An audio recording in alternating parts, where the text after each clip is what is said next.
Saka naman ako. So, bigayan lang sana tayo. Ang sabi dito, ito na. Do good, lend, and expect nothing in return, and your reward will be great. Amen. Ang sabi, gumawa ka ng mabuti, magpahiram ka.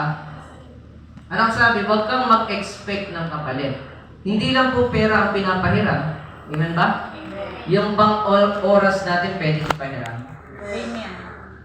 Ano po? Yung talent ba natin pwede natin ipahiram?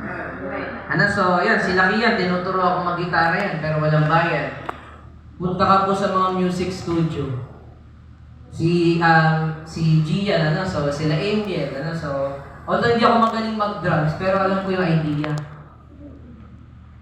Yan po. So, yan, sila po, mga produkto po ng church dito, sila natutong tumutong. So, kung magbabayad, Angel dun sa blast beat na 600 isang oras. Pero dito, sabi nga, magpapalo lang tayo, walang bayad. Amen po ba? Kasi po, ang gusto ng Diyos, magpahiram tayo ng talento natin kahit wala tayong kapalit na nakikita. Anong mahalaga? That someday, aanihin din nila yung tinuro mo. At ikaw yung pinakamasayang tao pag nakita mo silang nag-excel. Amen po? So, ano ibig sabihin nito? Pag tumutulong tayo, mabait daw tayo, pag di tayo nag-i-expect ng kapalit. Amen po? Yung mga tao, mahalin pa rin natin kahit hindi tayo binabalikan ng pagmamahal.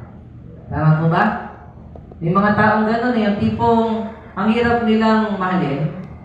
Nag-effort ka na, binigay mo na lahat, pero wala pa rin ibabalik sa yung maganda. So may mga kakilala tayo, typical na mga tao.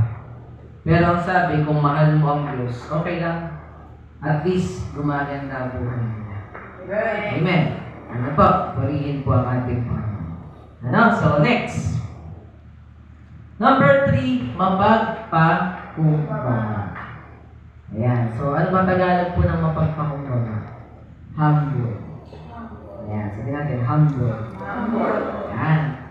So, dapat ang isang mananampalataya ng Diyos, mapagpakumbaba. Sabi ng James 4, verse 10, humble yourself in the presence of the Lord, and He will exalt you. Sabi sa Tagalog, pag nagpakumbaba ka sa harapan ng Panginoon, itataas ka niya. Amen. Okay, so this is the right time para marinig niyo po ito. Sulit ba yung paglilingkod? Sulit ba yung pag-attend ng church sa panahon na ito? Amen. Bakit? Balikan natin. Sa mga tao ko lang po, hindi ko sineshare sa GC natin to. Ang gusto ko yung mga makakarinig lang ngayong araw na to. Saka ko na lang siya ilalabas ulit. In 2020, naranasan natin ang pandemic. Tama? Sino dito ang naapektuhan ng gusto nung nagkaroon ng pandemic? Nahirapan tayo, wala tayong idea ano mangyayari. So, pinigil ng Diyos ang lahat. Huminto ang lahat ng bagay. For 2 years time, ang hirap bumangon. Imagine, after 2 years lang, hindi pa tayo nakakabangon ng gusto. Itong nararanasan ng mga bata ngayon, apektado din yung magulang niya. Kahit pala yung eskwelahan, kayang pahintuin ng Diyos. Amen? Pag nawala yung mga bata, sabi ko nga kanina, maaapektuhan yung mga nagkakantin, maaapektuhan yung mga nagsusupply, yung mga nanay, nagalit sa mga teachers, kayo ngayon ang teacher ng inyong mga anak. Nakaka-stress po ba isa o dalawang anak po?